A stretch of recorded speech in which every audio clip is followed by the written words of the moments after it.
Hey everyone, SweetJohnnyCage here, back with another guide for Bloodstained Curse of the Moon 2. This time I'm going to show you how to obtain the Zanmatou, which is required to unlock the final episode of the game. One thing to keep in mind with the Zanmatou is that it makes the game more difficult to complete because it removes the previous upgrade you obtained in Episode 1. No matter what though, in order to unlock the final episode, you must beat the game with the Zanmatou. It's just a choice of doing that in Episode 2 or in Episode EX. This method will show you how to obtain the Zanmatou in Episode 2. It is important to note that if you beat Episode 2 without getting the Zanmatou, you will unlock Episode EX. Beginning the game on Episode EX will make it so you automatically attain the Zanmatou from the start. However, if you do finish Episode 2 with the Zanmatou, you will not unlock Episode EX.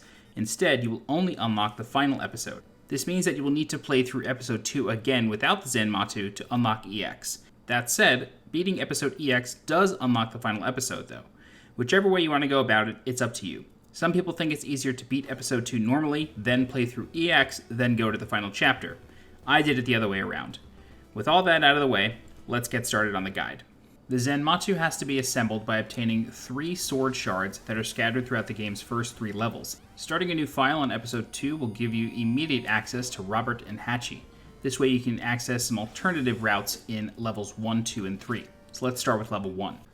From the very beginning, you want to just proceed along this bridge, build up some hearts by breaking open some lamps, and then as you get over this staircase, you want to take out Hachi, and then you want to use his butt stomp by jumping in and pressing down in square, or X if you're on Xbox, and then you want to proceed through this alternate route.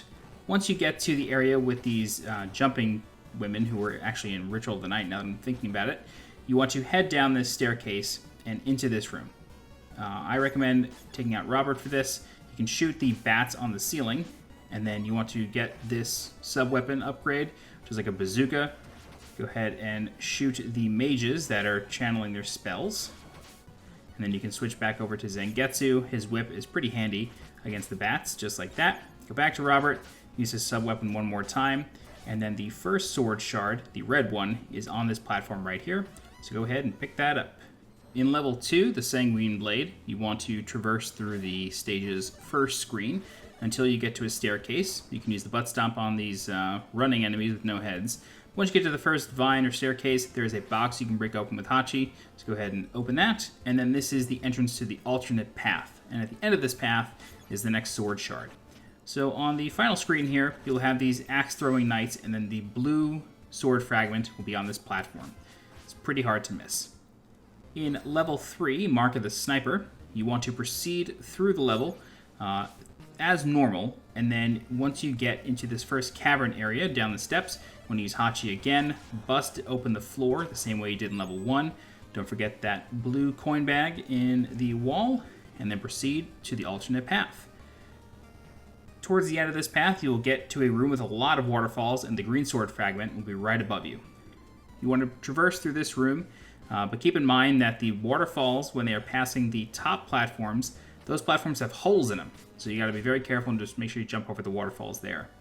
With all 3 fragments in tow, head to level 4, and then once you get into the first ice cavern area, there is a room over here with an altar that you may have noticed in Episode 1, but now that you have the red, green, and blue sword fragments, the cutscene will automatically switch you over to Zangetsu. You will walk up to the altar, and then you will obtain the Zanmatou.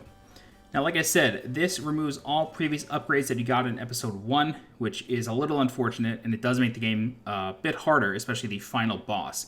But defeating the final boss with the Zanmatou in hand, keep in mind you could kill him with any character, Robert or Hachi, Zangetsu doesn't matter. But as long as Zangetsu has the Zanmatou, and you defeat that final boss, you will unlock the final episode by getting the good ending for Episode 2.